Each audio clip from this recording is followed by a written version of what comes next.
Okay students, आगे continue करते हैं हम लोग। हमारा कैश फ्लो स्टेटमेंट जो है वो चल रहा था हमारा। एंड कैश फ्लो स्टेटमेंट वाले चैप्टर में लास्ट में आपको कुछ रूल्स आपको समझा रहा था। ठीक है, मेनली मैंने आपको ये फॉर्मेट जो है वो समझाया था। ये कैश फ्लो स्टेटमेंट का पूरा फॉर्मेट है। ओके, इसमें ऑपरेटिंग एक्टिविटीज, उसके बाद इन्वेस्टिंग एक्टिविटीज, फिर फाइनेंसिंग एक्टिविटीज का फॉर्मेट। एंड फिर जो इंपॉर्टेंट पॉइंट मैंने आपको समझाया था वो ये है, net profit before tax and extraordinary items. ये जो है वो सबसे पहली पहली लाइन होती है पूरे सम की। इसका फॉर्मेट अगर मैं आपको रिवाइज कराऊं, क्योंकि आज इसके सम्स में आपको करवाने वाला हूं, तो ये इसका फॉर्मेट है। सबसे पहले क्लोजिंग सरप्लस ऑफ पीएनएल में से ओपनिंग सरप्लस ऑफ पीएनएल हम माइनस कर दें। क्लोजिंग जो प्रॉफिट है उसमें से जो ओपनिंग वाला प्रॉफिट है वो हम माइनस करते हैं। ठीक है, हाँ, अब ये हम क्यों करते हैं, चलो वो मैं वो भी बताता हूँ आपको। क्लोजिंग में सपोज करो, जो क्लोजिंग सरप्लस है, क्लोजिंग का प्रॉफिट आपको दिया हुआ है 1,00,000 रुपीज। अब सपोज करो आपको ओपनिंग का जो प्रॉफिट है वो दिया हुआ है 30,000 रुपीज। तो हमको ना ओपनिंग वाला बैलेंस चाहिए पूरे चैप्टर में, ना क्लोजिंग वाला बैलेंस चाहिए। हमको ये पता करना है कि हमने एक तरीके से कितना प्रॉफिट जो है वो ऐड किया। ठीक है, तो अब यहाँ पे पहले 30,000 था, अभी 1,00,000 है, तो हमने कितना ऐड किया होगा, हमने 70,000 रुपीज जो है वो ऐड किया होगा। तो वो जो 70,000 है, डिफरेंस जो है वो यहाँ पे मेरे काम का है। ठीक है, ना ओपनिंग ना क्लोजिंग। उसके बाद यहाँ पे कुछ चीजें हैं जो कि हम लोग प्लस करते हैं, जो एक्सपेंसेस हैं, जो हम प्रॉफिट में से नॉर्मली अमाउंट्स माइनस करते हैं, अभी वो हम प्लस कर रहे हैं। ये मैं लास्ट लेक्चर में डिटेल में समझा चुका हूँ, पर अभी मैं वापस से आपको क्यों एक रिवीजन दे रहा हूँ, ताकि आपको अभी जो मैं सम्स कराने वाला हूँ वो समझ में आए। ये जो अमाउंट्स हैं, रिजर्व में पैसा ट्रांसफर किया, नॉर्मली हम माइनस करते हैं, क्योंकि प्रॉफिट में से पैसा निकालेंगे, रिजर्व में पैसा डालेंगे। पर अभी हमें क्या चाहिए, अभी हमें चाहिए net profit before tax and extraordinary items. तो जो चीजें हमने माइनस की हुई है वो हम अभी प्लस करेंगे।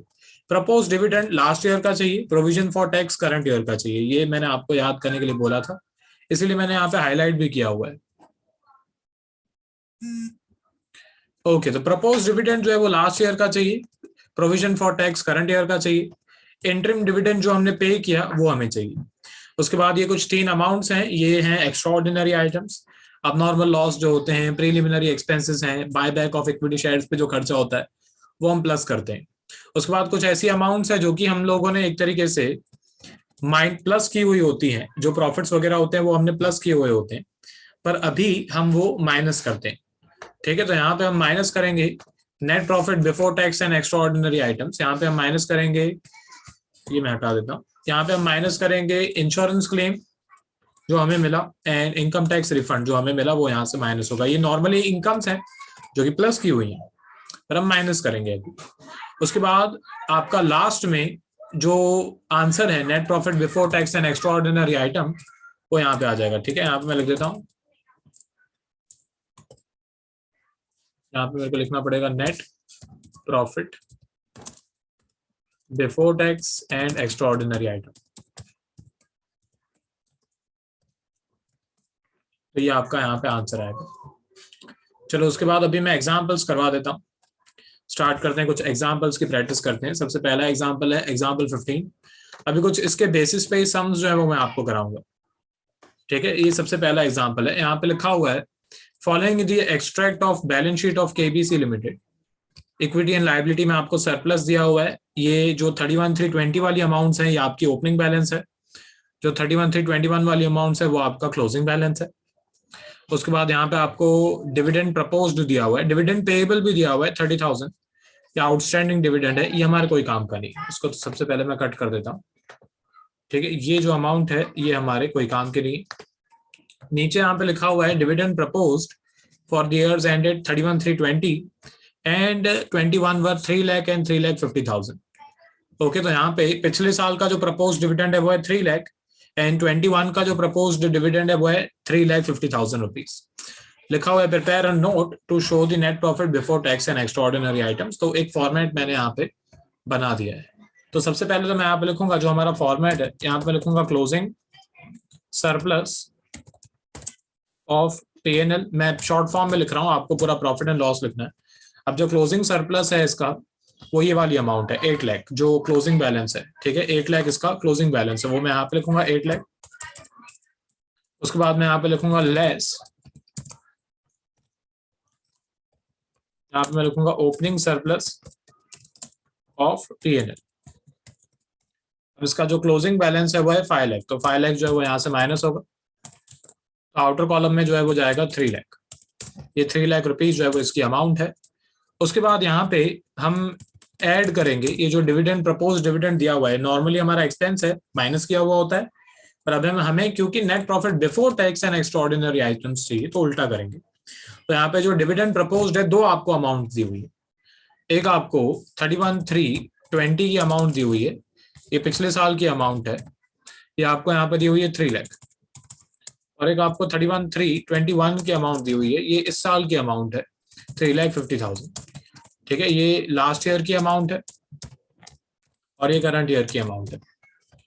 अब जैसे मैंने अभी जस्ट आपको वापस से रूल रिवाइज करने के लिए बोला, प्रोविजन फॉर टैक्स जो है वो हमें करंट ईयर का चाहिए होता है, एंड प्रपोज डिविडेंड जो है वो हमें लास्ट ईयर का चाहिए होता है। ठीक है, ये दो पॉइंट्स आपको याद रखनी है।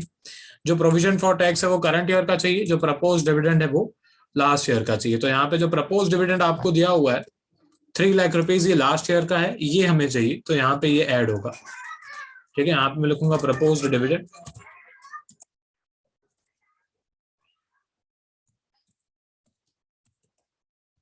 Of last year. इसकी जो अमाउंट है वो आपको यहाँ पे दी हुई है 3 लाख, ये 3 लाख हम प्लस करेंगे, और कोई इन्फॉर्मेशन नहीं दी हुई है, तो बस हमारा 3 लाख प्लस 3 लाख, ये हमारा आंसर आ जाएगा 6 लाख रुपीज, ये हमारा फाइनल आंसर है। ठीक है, तो ये पहला सम था, इजी सम था। ठीक है, यहाँ पे डिविडेंड पेएबल जो है 30,000, इसका कोई इफेक्ट यहाँ पे फिलहाल नहीं होगा इसका इफेक्ट पूरे सम में, पर वो जब लॉन्ग सम्स कराऊंगा तब आपको काम आएगा। ठीक है, तो ये एग्जाम्पल 15 है, छोटा सा क्वेश्चन है, ये इसका क्वेश्चन है, ये इसका आंसर है। क्लोजिंग सरप्लस में से ओपनिंग सरप्लस माइनस करेंगे, एंड फिर जो प्रपोज डिविडेंड है लास्ट ईयर का वो हम प्लस कर देंगे, ये इसका आंसर होगा। ओके स्टूडेंट्स, आगे कंटिन्यू करते हैं, एग्जाम्पल नंबर 17 पे आ जाते हैं। एग्जाम्पल नंबर 16 की अभी इमेज नहीं डाली हुई है, पर वो भी मैं डाल दूंगा, कोई नेक्स्ट लेक्चर में करा दूंगा। अब आगे बढ़ते हैं, यहाँ पे लिखा हुआ है इंफॉर्मेशन दी हुई है, वही net profit before tax and extraordinary items जो है वो आपको निकालना है। सबसे पहले यहाँ पे आपको सरप्लस दिया हुआ है, ओपनिंग वाला एंड क्लोजिंग वाला है। मेरा जो फॉर्मेट अगर आपने याद किया है अगर, तो आराम से हो जाएगा। सबसे पहले यहाँ पे हम लिखेंगे क्लोजिंग सरप्लस ऑफ P&L। अब आपको पूरा फुल फॉर्म लिखना है, प्रॉफिट एंड लॉस स्टेटमेंट, मैं नहीं लिख रहा हूँ। अब इसका जो क्लोजिंग बैलेंस है वो है 5,40,000, वो मैं यहाँ पे लिखूंगा 5,40,000। अच्छा, उसके बाद यहाँ पे मैं करूंगा less opening surplus of P&L। ठीक है, ओपनिंग सरप्लस जो है वो आपको यहाँ पे दिया हुआ है -2 लाख। Okay, interesting. तो यहाँ पे ये हो जाएगा -2 लाख। ठीक है, अब -2 लाख जो है, ध्यान दो, ये हो जाएगा माइनस, फिर अंदर -2 लाख, तो ये हो जाएगा +2 लाख। ठीक है, ध्यान दो, थोड़ी बेसिक मैथमेटिक्स। 5,40,000 में अगर आप -2 लाख करोगे तो माइनस माइनस प्लस हो जाएगा। ठीक है, और आपका आंसर आएगा 7,40,000, मतलब ये हो जाएगा 5,40,000 + 2 लाख। ठीक है, इसकी कैलकुलेशन जो है वो मैं यहाँ पे लिख देता हूँ। ठीक है, ये लिख लेना तो आपको भी याद रहेगा। उसके बाद यहाँ पे आपको लिखा हुआ है प्रपोज डिविडेंड आपको दिया हुआ है, दो डिविडेंड प्रपोज डिविडेंड आपको दिए हुए, एक आपको दिया हुआ है 31,320 का, एक आपको दिया हुआ है 31,321 का। ठीक है, ऑब्वियसली हमें जो प्रपोज डिविडेंड है वो पुराने साल का चाहिए, तो यहाँ पे लिखूंगा प्रपोज डिविडेंड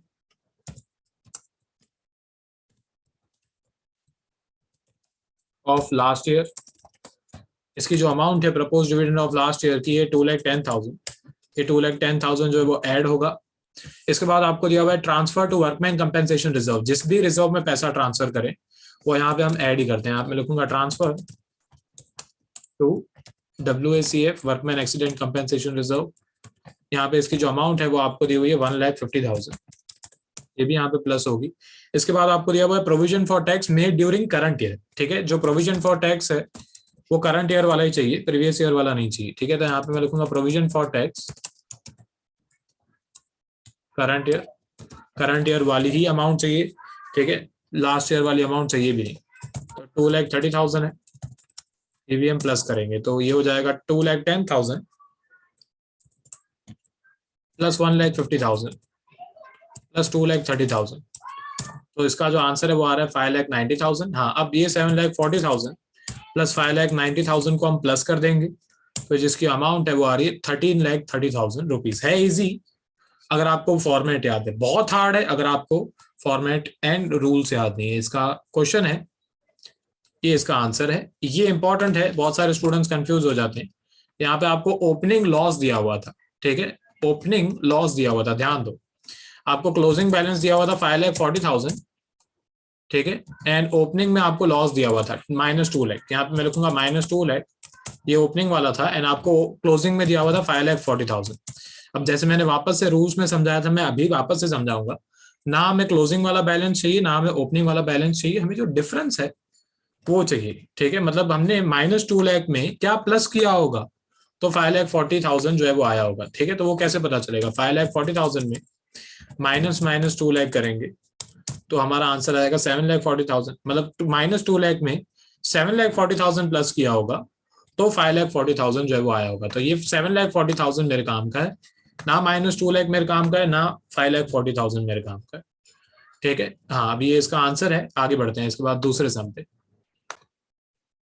इसके बाद आगे कुछ रूल्स हैं जो कि मेरे को आपको समझाने हैं। ट्रांसफर टू रिजर्व, ठीक है, जो अभी हमने जस्ट कैलकुलेशन की उसके कुछ रूल्स हैं वो यहाँ पे दिया हुआ है, ठीक है। Transfer from surplus that is balance in statement of P&L to other reserves is added to net profit because it is an appropriation of net profit for the year, ठीक है। जो मैंने अभी आपको कथा समझाई थी रूल्स में, वो यहाँ पे अंग्रेजी में लिखा हुआ है, ठीक है। हम किसी रिजर्व में, जनरल रिजर्व में पैसा डालते हैं, तो ऑब्वियसली वो रिजर्व में जो पैसा है वो कहाँ से डालेंगे, प्रॉफिट में से निकाल के डालेंगे। अब हमें क्या चाहिए, हमें चाहिए net profit before tax and extraordinary items. अब क्योंकि जो जनरल रिजर्व में या WACF में या इन्वेस्टमेंट फ्लक्चुएशन रिजर्व में, किसी भी रिजर्व में आपने पैसा डाला, वो आपने प्रॉफिट में से डाला, तो आपने रिजर्व प्रॉफिट में से माइनस किया होगा, रिजर्व में प्लस किया होगा। अब हमें क्योंकि net profit before tax and extraordinary items चाहिए, तो फिर ये जो अमाउंट है रिजर्व वाली वो हम प्लस कर देंगे, ठीक है। It should be kept in mind that adjustment is made when net profit is determined from balance in profit and loss, that is reserves and surplus, as surplus that is balance in statement of P&L and not otherwise, ठीक है। ये फिलहाल हमारे कोई काम का नहीं है, जो रूल है आगे सम्स में काम आएगा, लॉन्ग सम्स में। उसके बाद है प्रोविजन फॉर टैक्स, ये भी मैं आपको बता चुका हूँ, ठीक है। प्रोविजन फॉर टैक्स जो है वो हमें करंट ईयर का चाहिए। It is a provision for tax liability that is estimated tax liability for current year.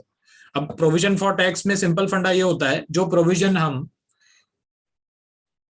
या मैं और थोड़ा डिटेल में जाके समझाऊं, तो जो पिछले साल का टैक्स होता है वो हम इस साल में पे करते हैं, जो इस साल का टैक्स होगा वो हम नेक्स्ट ईयर में पे करेंगे। टैक्स में ऐसा होता है, इनकम टैक्स ऐसा होता है। तो हम इस साल की जो टैक्स की लाइबिलिटी है वो एस्टिमेट करते हैं कि इस साल कितना टैक्स पे करना पड़ेगा, एंड ऑब्वियसली हम उसे एस्टिमेट करके जितना पैसा हमें लग रहा है कि हमें पे करना पड़ेगा उसके लिए एक अलग प्रोविजन बनाएंगे।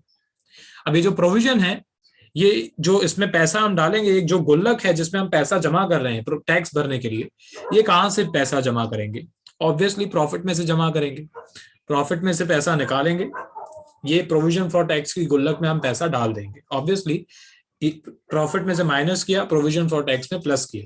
अब हमें क्योंकि बिफोर टैक्स वाला प्रॉफिट चाहिए, net profit before tax and extraordinary items, तो जो करंट ईयर में, इसीलिए मैं आपको बोलता हूँ करंट ईयर का प्रोविजन फॉर टैक्स चाहिए। क्यों, क्योंकि जो करंट ईयर में आपने प्रोविजन फॉर टैक्स की गुल्लक में पैसा डाला वो हमें चाहिए, ठीक है। तो वो हम निकाल के वापस से प्रॉफिट में प्लस कर देंगे, क्योंकि हमें नेट प्रॉफिट बिफोर टैक्स चाहिए। उसके बाद यहाँ पे ये जो बॉक्स है उसमें सारे जो रूल्स मैं आपको समझा रहा हूँ वो लिखे हुए हैं, ठीक है। In case opening and closing balance of provision for tax are given, provision for tax of current year is added to determine net profit before tax and extraordinary items, and provision for tax for previous year is deducted taking as it is paid in the current year, ठीक है। ये भी मैंने rule आपको याद दिलाया था, ये मैंने आपको जब मैं ऊपर फॉर्मेट समझा रहा था। मैं आगे वापस से जाऊं फॉर्मेट में, ये मैंने आपको लास्ट टाइम एरो बना के बताया भी था, ये रहा, मैंने लास्ट टाइम यहाँ पे एरो भी बनाई थी कि इसको याद करो। प्रोविजन फॉर टैक्स की दो अमाउंट्स दी हुई होगी, जो पिछले साल का टैक्स है वो हम ऑब्वियसली इस साल पे करेंगे, तो वो यहाँ पे माइनस होगा, less income tax paid, okay. तो इसके भी मैंने आपको याद रखने की एक ट्रिक बताई थी, अगर नहीं बताई है तो मैं अभी बता देता हूँ। दो प्रोविजन फॉर टैक्स होते हैं, एक होता है प्रोविजन फॉर टैक्स पिछले साल का, एक होता है प्रोविजन फॉर टैक्स इस साल का।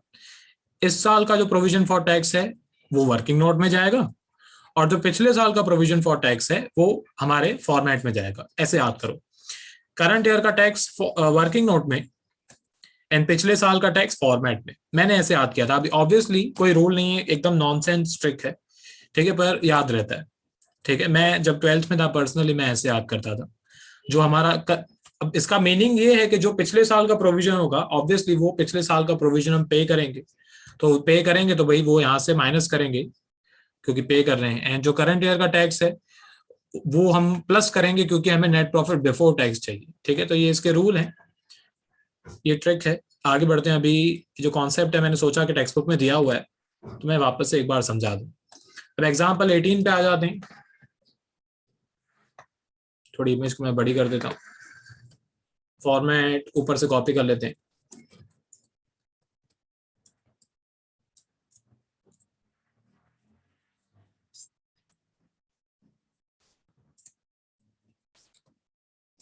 ये सब मैं बिठा देता हूँ, ऑब्वियसली वापस से लिखना पड़ेगा। ओके, अब ये फॉर्मेट है। आगे बढ़ते हैं, यहाँ पे स्टार्ट करते हैं। एग्जाम्पल नंबर 18 यहाँ पे लिखा हुआ है, from the following information for the year ended on 31/3 calculate net profit before tax and extraordinary item. उस टाइप के सारे सम्स करा रहा हूँ मैं।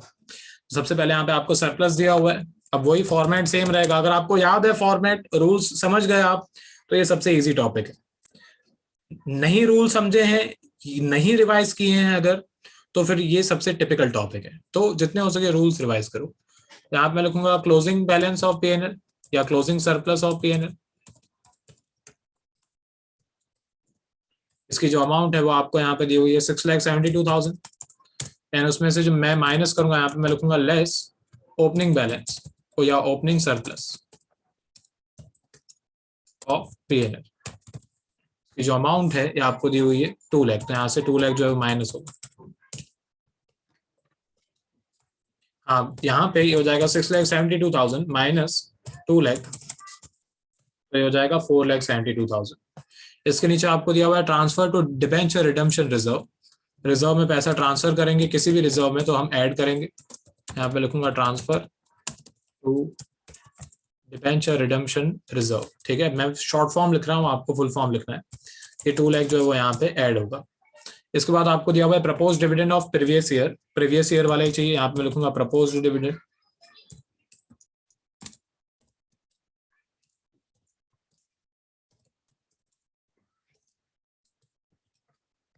अब जो प्रीवियस ईयर का प्रपोज डिविडेंड है उसकी अमाउंट यहाँ पे आपको दी हुई है 1,80,000। वो 1,80,000 भी यहाँ पे प्लस होगी। उसके बाद आपको दिया हुआ है interim dividend paid during the current year. Interim dividend current year वाला ही चाहिए होता है, तो यहाँ पे लिखूंगा इंटरिम डिविडेंड।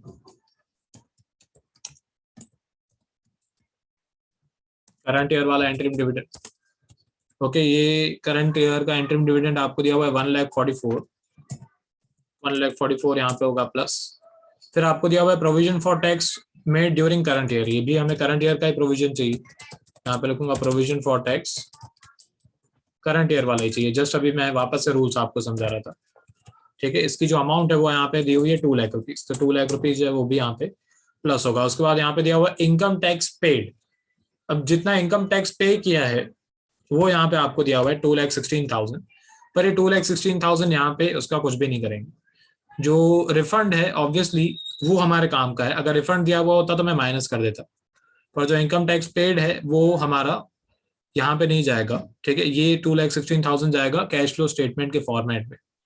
ठीक है, तो यहाँ पे इसका टोटल मैं लिख देता हूँ, ये हो जाएगा 2 lakh plus 1,80,000 plus 1,44,000 plus 2 lakh, तो इसका आ रहा है आंसर 7,24,000। अब प्लस कर देते हैं तो 4,72,000 प्लस 7,24,000, इसकी अमाउंट आ रही है 11,96,000 रुपीज। मैं इस पर स्क्रॉल कर देता हूँ। ये एग्जाम्पल नंबर 18 है, उसका क्वेश्चन एंड ये उसका आंसर। एक बार नोट फिर भी लिख देता हूँ, ये एग्जाम में नहीं लिखना, पर जो इनकम टैक्स पेड है, ठीक है, income tax paid will be deducted from operating activities.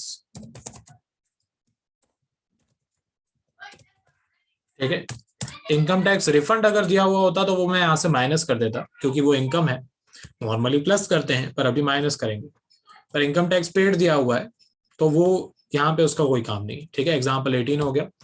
अभी नेक्स्ट लेक्चर में मिलेंगे, एंड नेक्स्ट लेक्चर में मैं इसको आगे इस टॉपिक को जो है वो कंटिन्यू करूंगा। जितने सम्स मैंने यहाँ पे लिखवाए हैं, सॉल्व करवाए हैं, वो अपनी बुक में लिखना प्लीज।